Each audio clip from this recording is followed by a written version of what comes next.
War, boring, hostage crisis, the UNICEF concert fund, ABBA, diplomatic ties. What happened that was exciting in 1979? Sony released the Walkman. Atari released the hit game Asteroids. Usenet was founded, laying the groundwork for early digital networking. CompuServe launched. The first commercial cellular telephone network went into operation in Japan. I may have already done a skit about 1979, but I didn't include this part. Yakinto Publications Incorporated released The BEASTLORD, a game of wizardry and warfare, and what the hell is that on my 1979 box? I'll let the person who recommended this game to me reveal their own identity in the comments below, but this was not known to me until someone recommended I check it out for the channel. The form factor for the box is very close to Magic Realm, despite being made by a different company. BEASTLORD is actually 2 games in one. There is hidden movement and a high level of excitement.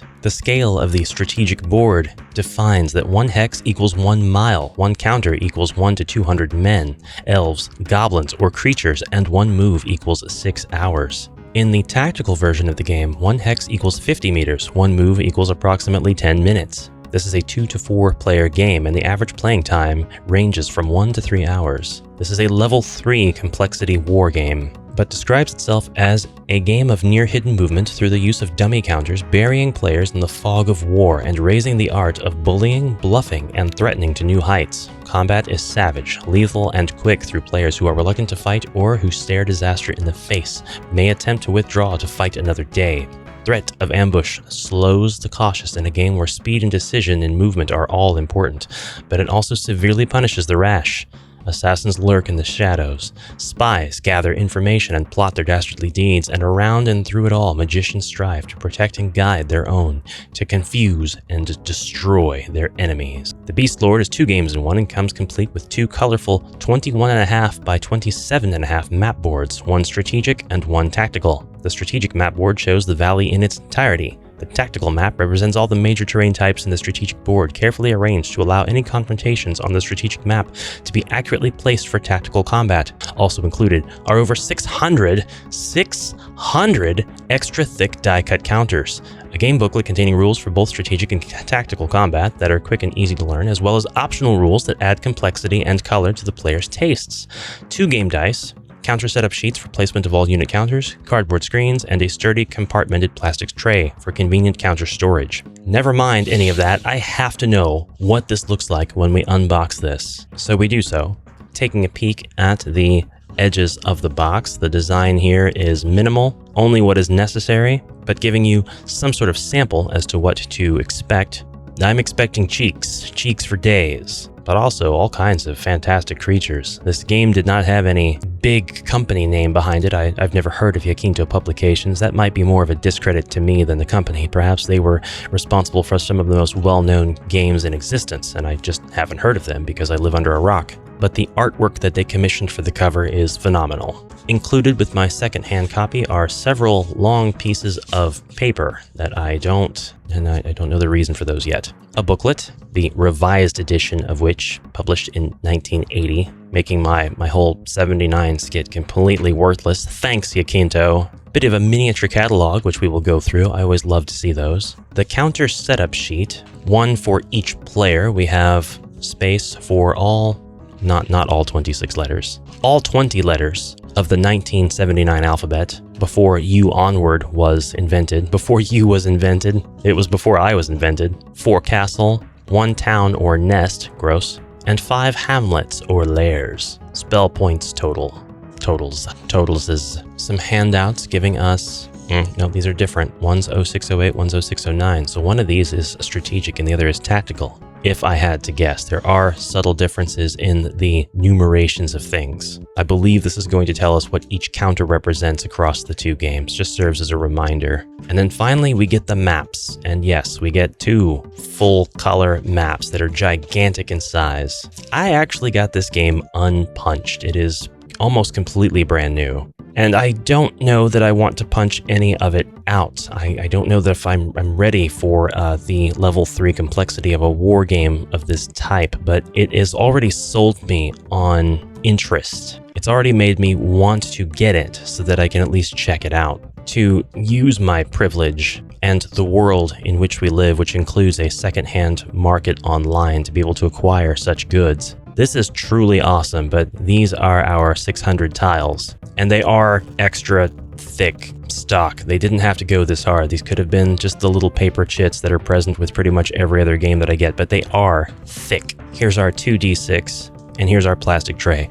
So before we dive into any particular component, I want to say this game scores huge marks from me, and it increases my distaste and my disdain and my contempt for pretty much everybody else. Because why can't we have extremely simple, very cheap, but extremely useful utilities like this tray with our games? There is no Ziploc bag need here. Everything is sortable. Yeah, a lot of game developers, they do their best. They do their best. And not necessarily the developers of the game itself.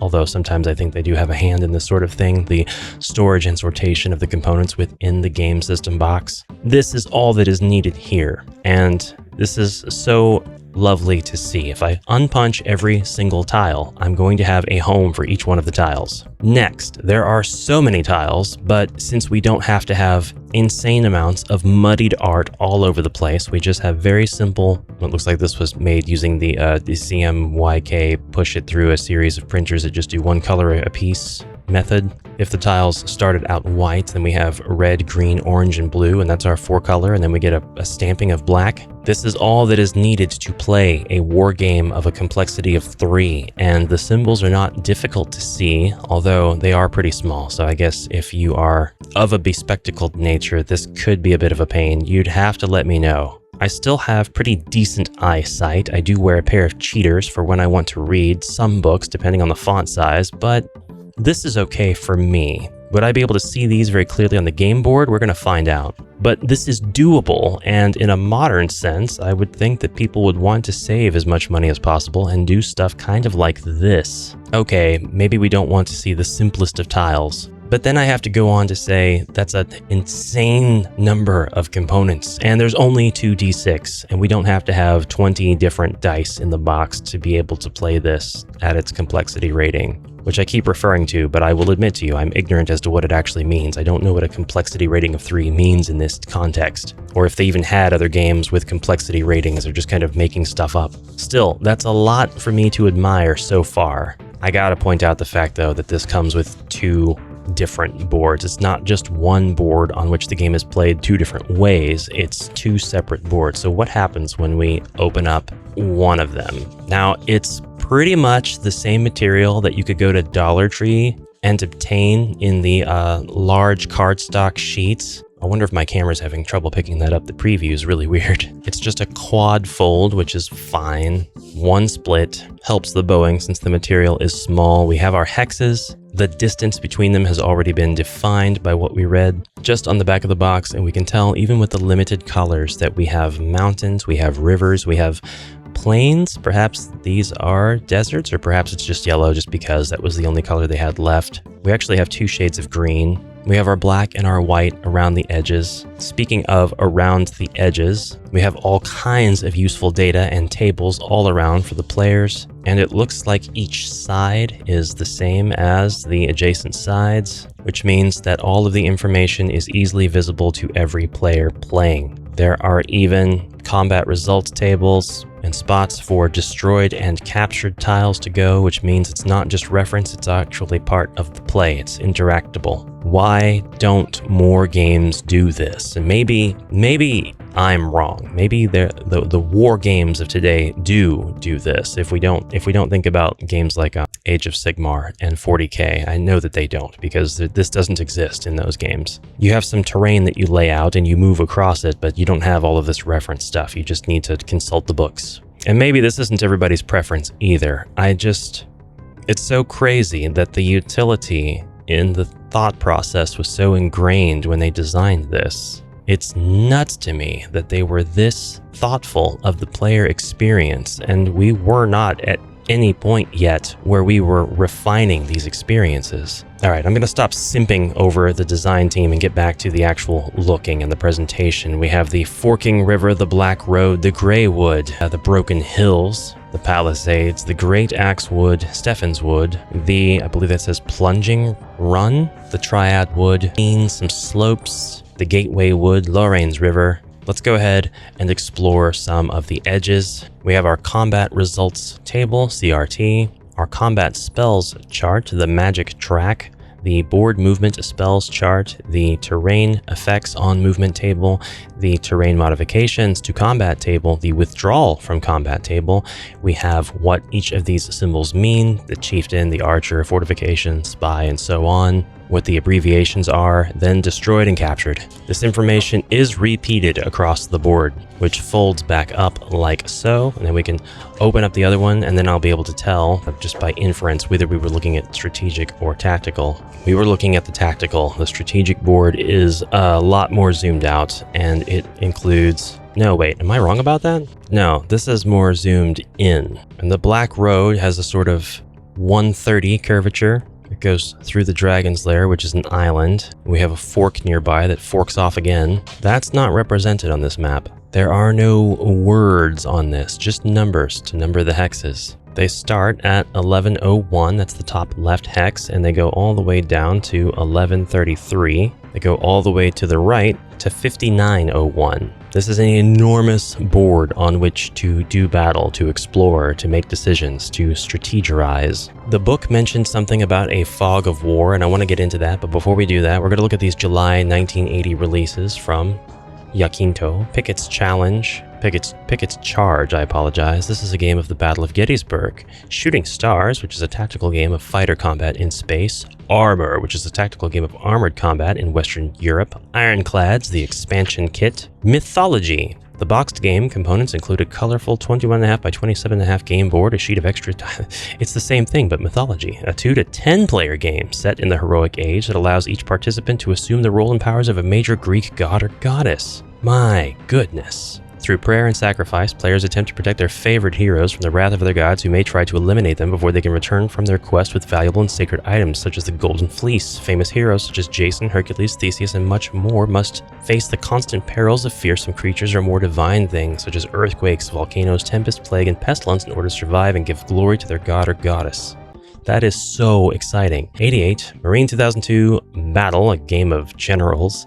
Ultimatum, an atomic age of diplomacy type game. The Album games, Swashbuckler, Beachhead, Fast Attack Boats, and Hero. Hero is a wild, no-holds-barred, man-to-man or beast game on 2 levels. Players control their own hero in their portion of the maze, as well as monsters in the opponent's portion. That is so cool. On the inside here, Panzer, CV, Starfall, plastic unit counter storage trays, blank hex sheets for the do-it-yourself designers. That is nuts. And look at that. Look at this. Would you just look at it? Plastic unit counted storage tray. That's the exact storage tray that was in the box for this game. So it seems to be more of a default asset. That's actually really cool. Time War, the Beastlord, Murfreesboro rulebooks, the Sword and the Flame, the Ironclads, the Great Redoubt, and the Thin Red Line. I'm not somebody who cares about the more real-world type games. I'm never going to play or unbox or anything of that nature, like World War, Civil War type game here on the channel. I can respect that they had their audiences, and they must have for quite a while, because there are a lot of those games out there. There are a lot of miniatures boxes in the 1/72 scale for that type of game. For me, this fantasy, this is my realm, this is my domain. So a quick look at the table of contents in this game. We actually have quite a bit of information, only 32 pages, but everything is arranged in a triad of biblical columns. This is the lore of the Beastlord. Once he had felt deep painful sorrow and left his books, war had taken his loves, marked him, twisted him deeply, and left him alone. There was only he, and why? He became a warrior, consumed with a festering hatred to destroy that which was evil, protect that which was good. As with everything, he learned quickly and well. Evil fell, slaughtered and ruined before him, but never completely, never forever. He shouldered through waves of praise. Savior, hero, Lord were his titles. He disdained them, and wealth and power. Through certainly they were thrown wildly at him. The brave young men rushed to be at his side, to touch his cause. They were his tools. His hatred cradled and nurtured him and drove him. He no longer loved. Okay, well, trauma dumping warning, I guess. We have the general introduction to a simulation, the BEASTLORD as a simulation, the game scale, game components. This is really treating you like you've never touched a game before, and I think that that is a fine way to approach an instruction manual for any fantasy game. Imagine it might be someone's first fantasy game. And it also makes it very easy to communicate and teach, even if you are an experienced veteran of tabletop gaming, especially if you are tabletop gaming with someone else. But having this mindset when you are creating the rule set lets you continue on with this "you are just baby and I will explain to you like you are baby" rule explanation. So even if the rules are going to be complexity level 3, this should explain everything that I need to know, and I don't think I will walk away with any questions. I've been wrong about that before. People played Magic Realm, and while I thought the rulebook deserved praise because it walked through multiple iterations of difficulty and completeness of the rule set in order to deliver you to the full experience, there were a lot of people that said that that was a really, really badly written rulebook. I think it does take all kinds, and I think it does depend on the type of learner that you are. I'm very much a hands-on learner, and I need to be walked through several examples because my mind wants to pick apart what a thing can do and what it cannot do, and I tend to try to break things to see if they can break or see how much they can bend. Then I have a much more solid idea of the autonomy that I'm going to have in a game, so I really appreciated these 6 steps.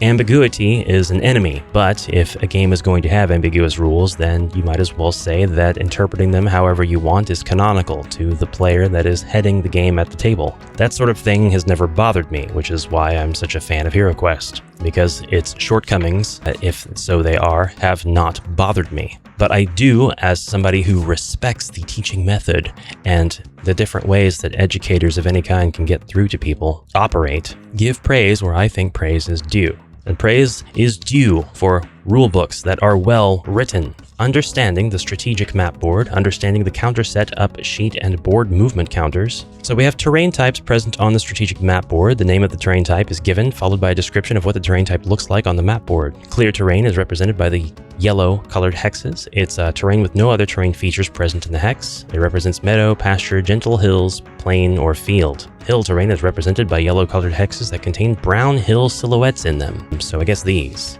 are hills. Brown hill silhouettes. Yeah, we have some like blades of grass over here and such, but not hill. I really hope that these are blades of grass and not markings that somebody did to kind of decorate this or color it in. It kind of does look like that's the case because this is the only section of the board where this occurs, but this is also the only section that has the water. So yeah, let's keep going. Marsh terrain is represented by blue hexes on the map board that contain weed silhouettes. Marsh terrain represents swamp, bog, or sodden ground studded with many ponds, pools, and many small streams. Weed silhouettes, I guess that's what these are. So I think I'm safe. It just kind of looked like somebody might have used this for their own little canvas. Maybe that's still the case. Don't know yet. Slope terrain is labeled on the map board. Slope terrain occurs only along the cliffs of the Palisades. So this is not the strategic map board. What? Is this... Hold on. So is this a zoomed in view of the one below it? It's not below it. Oh, it's below it because it's on the floor. Yeah, never mind. This is the strategic map board because here's the slopes. Yeah, here it is. If I had just read the strategic map board, surrounding the map are various game tables used in the play of the strategic game. Gotcha. The tactical map board represents all the major terrain features of the strategic map board. It forms the playing surface across which unit counters are moved in the tactical game. Anyway, reverse my assumptions and make sure that you retroactively perceive me as having been right this whole time. Understanding the counter setup sheet and board movement counters. Unit counters are not placed on the map board. Instead, all unit counters are placed in a box on the setup sheet. A letter boxes. There are 20 lettered boxes lettered A through T. There are 20 lettered board movement counters lettered A through T. Each of these lettered boxes corresponds to and is represented by the same lettered board movement counter. From now on in the rules, board movement counters will be referred to as BMCs. This is probably pretty important because this game uses the fog of war technique, which is a term I did not know extended back to 1979 and perhaps before. So we're going to try to figure out how exactly it does this. Example, box C corresponds to and is represented by BMC C, that's box movement counter C. Box S corresponds to and is represented by box movement counter S. All unit counters placed in a box on the counter setup sheet are represented on the map board by that box's corresponding BMC. If 10 counters are placed in box D, the BMC D on the map board will represent those 10 units. Gotcha. So you put a counter on the board, and whatever its corresponding box is on the counter setup sheet, like if I put an E counter on the board, then you look at the E spot on my setup sheet, whatever I've got in there is going to represent that unit. We haven't used the term unit yet. I'm just kind of pulling that one out of nowhere. Oh no, we have all unit counters placed in. Okay, so those units, yeah. If a box has unit counters in it, that box's BMC must be represented on the map board. There are two ways in which a BMC may be represented on the map board. The BMC may be placed on the map board, or the BMC may be placed in another box on the counter setup sheet, and BMC for that box is placed on the map board. Example, boxes A, B, and C have unit counters placed in them.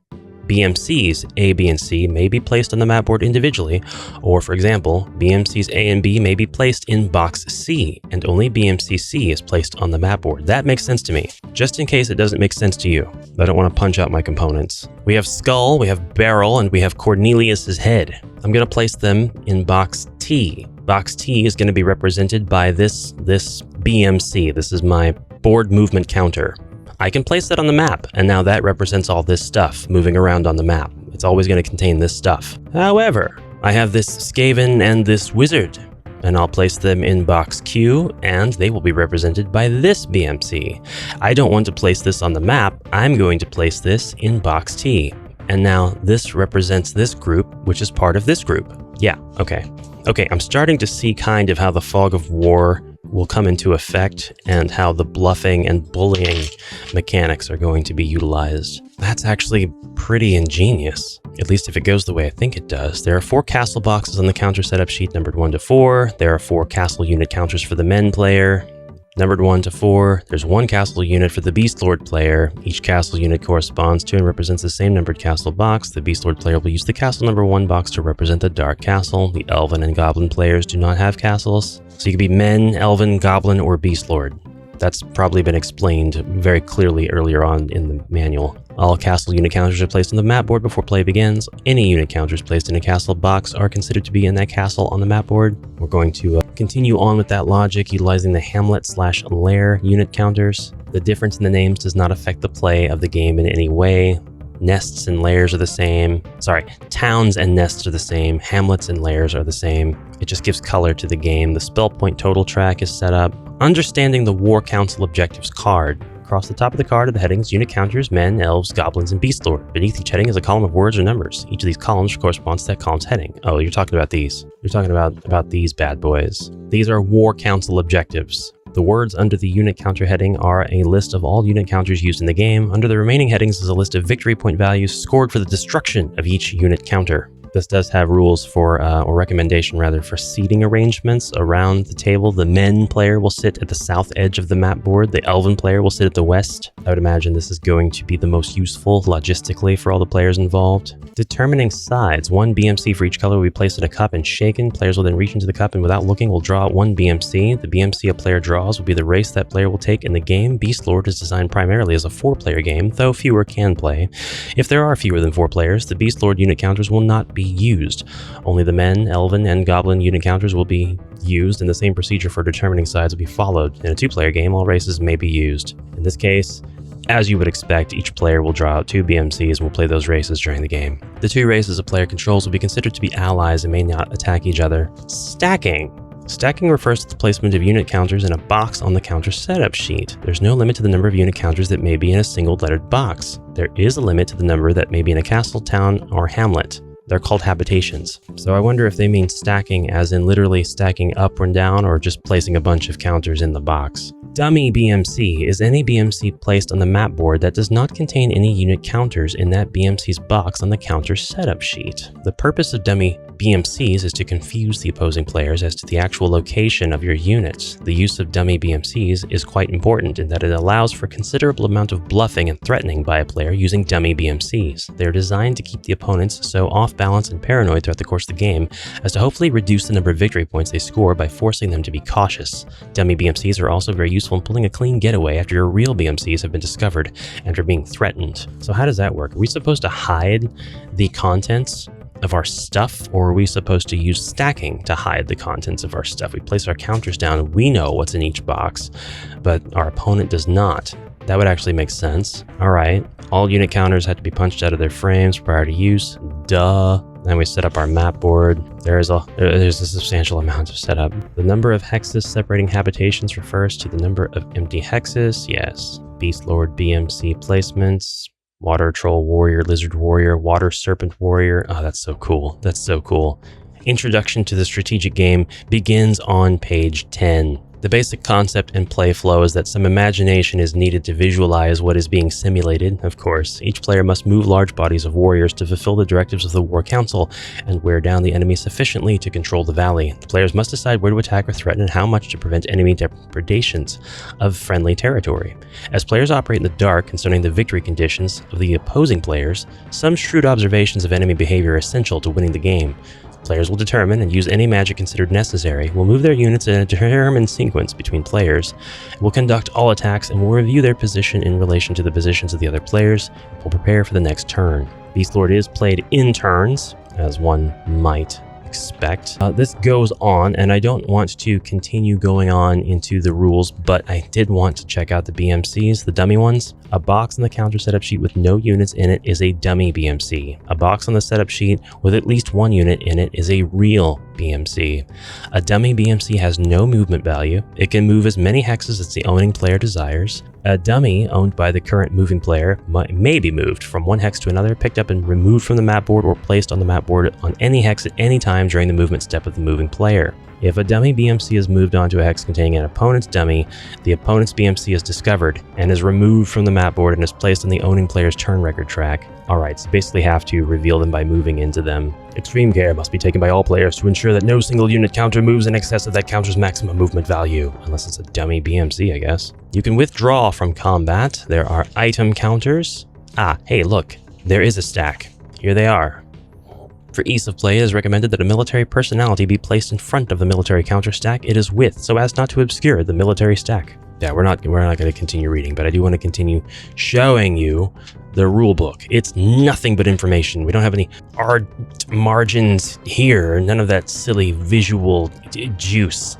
It's nothing but absolute tactical game rules start on page 27, so we really don't have a whole lot of tactical game rules. I wonder if that's because it builds off of the strategic game and that this rule set is actually not standalone at all. It would be pretty disappointing. It would be really, really cool if it was standalone. You have casualties, you have morale, magic, and look at this. You do have, I was going to say withdrawal from combat. That was a whole section in the previous section, but this says blah, blah, blah. It follows the same procedure as the strategic game. So unfortunately, you do have to learn the strategic game to then learn the tactical game. But that, more or less, is Beastlord, and I do want to show you these last things that caught my eye. The radius of spells even is covered here. That's insane. It's just insane.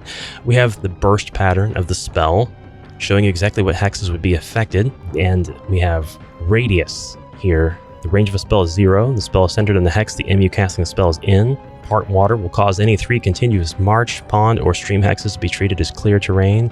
Units leaving the board must be placed on the board edge. That's just leaving the AoE effects of the magic. Still, that was such a cool little addition. And what is this?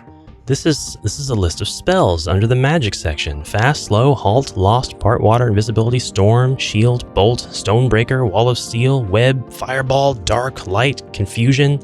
It just goes on and on. So I have to give a huge hats off to Michael S. Matheny here, as well as J. Stephen Peake back in the day. Yakinto, you really nailed a variety of concepts here. I'm kind of looking forward to grabbing this book and bringing it into a dark corner when I have some time and studying its contents while chuckling to myself madly. A good mad chuckle is very important in situations where you're trying to learn a game. And then maybe, just maybe, we can see some actual gameplay of this one. That is, if I decide to actually punch out those tiles. I can't believe I got such a fresh copy. That makes up for the very questionable substance on the cover, if barely. Our Beastlord got really, really excited looking at that spired castle in the distance. This guy has chicken feet. She had a chicken head with duck feet and a woman's face too. Woman's head. She tore off your dad's face. He was screaming something awful.